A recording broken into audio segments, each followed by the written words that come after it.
اللہ تبارک و تعالیٰ کا اعلان ہے، مصطفیٰ جان رحمت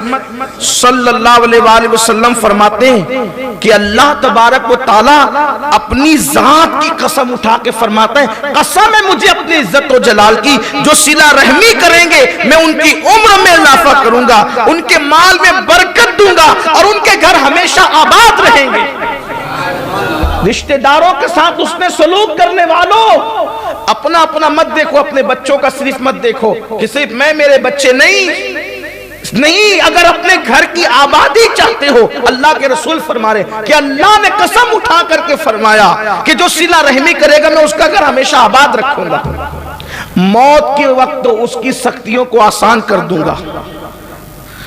موت کے وقت اس پہ آسانیاں پیدا کروں گا اور اس کے لیے جنت کے دروازے قیامت میں کھول دوں گا اور اعلان کیا جائے گا رشتہ داروں کے ساتھ اس نے سلوک کرنے والوں آؤ اور اللہ کی جنت میں داخل ہو جاؤ۔ اسی لیے فرمایا پہلے صدقہ دو تو رشتہ داروں کو دو، زکوٰۃ دو تو زکوٰۃ میں بھی پہلے غریب رشتہ داروں کو تلاش کرو، ڈھونڈو،